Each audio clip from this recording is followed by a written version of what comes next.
If it's too graphic for the 6 o'clock news, it's too graphic for a 6-year-old. Sheila Dunleavy with Rebel News. Minister, these materials aren't appropriate for TV or a live stream, but will a published list of these books be made available so that people can see for themselves what is now being eliminated from school libraries? In the public survey that we will be providing to Albertans, we will have a link into that survey for individuals to see some of the suggestible content that we're referring to. Because, of course, it's so hard to put all of this into context without providing some examples of what we're actually referring to. So there will be some links available through the survey where an individual, if they so desire, can have a look at the material that is causing concern. It's not censorship to keep these dick-wagging, gender-wang books out of the hands of little kids. And if you disagree, honestly, your hard drive and probably your head needs a full forensic scan. Alberta's government just took the most reasonable step imaginable, keeping graphic sexual content, some of it too obscene to show to adults, at a press conference out of school libraries meant for children. I'm here today to discuss an important initiative that Alberta's government is undertaking to ensure that materials in our school libraries, particularly those with graphic sexual content, are developmentally appropriate.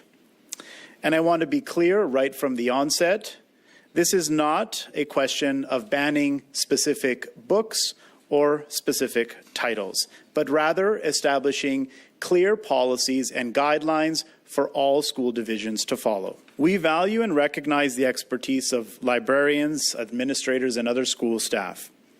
By developing new standards, we will support their important work with consistent guidance to base their decision on selecting and managing school library materials.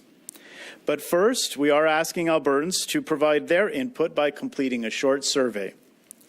We will use that feedback to develop province-wide standards that would apply to public, separate, francophone, charter, and independent schools. I would show these images to all of you here and to the media, but they are too graphic for a live stream media event. These books are too graphic even to show you in this video. I'm not going to read the words written in them either, but I will include a link to the Alberta government's Dropbox so you can see them for yourself. And for that smart move to keep smut away from the little ones, well, complete media meltdown, NDP hysteria, establishment freakout. Let's run a bit of the highlight reel.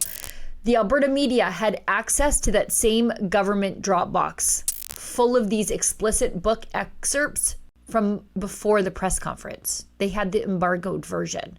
They saw and I hate even saying this on video, the strap-ons, the blowjob sex, the group jerk-off dares, the whole parade of degeneracy.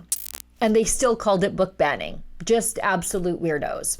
A former cabinet minister in Alberta, Thomas Lukaszuk, asked where the book burning event would be because apparently saying maybe 5-year-olds shouldn't read about sex toys now makes you akin to Hitler. A Sportsnet journalist, Mark Spector, chimed in with, who asked for this? Mark, Buddy, parents did. You know, the people whose kids are being handed cartoon porn by government-paid librarians? Those people asked for this. And the cherry on top, an Alberta NDP MLA, Laurie Sigurdsson, rushed to condemn the move, defending, let's be clear here, keeping graphic pornography available to elementary age students. That's the hill they want to die on. Let the little ones have the porn. Now, let me be absolutely clear. This is definitely not about banning books. It's about banning garbage from the school library. You can get these books if you want. It's about saying, no, grade 3 kids don't need to read about strap-ons and oral sex during library time. If it's too graphic for the 6 o'clock news, it's too graphic for a 6-year-old. Is the Alberta government prepared to go to court to defend this policy if activists or civil liberties groups try to sue? Well, I wouldn't want to jump too far ahead of myself. I would have to explore if something like that happens, what the merits of that are, and determine next steps from there. So I couldn't give you a detailed answer, unfortunately, at this point in something that may occur.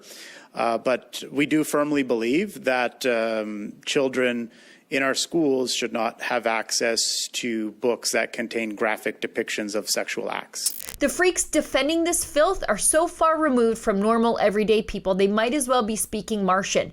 Normal people, parents, don't want their kids reading about gay erotica at school, or any erotica for that matter. This isn't censorship, it's protection, it's sanity, it's Alberta saying, not our kids, not anymore, not today, Satan. For Rebel News, I'm Sheila Dunleavy.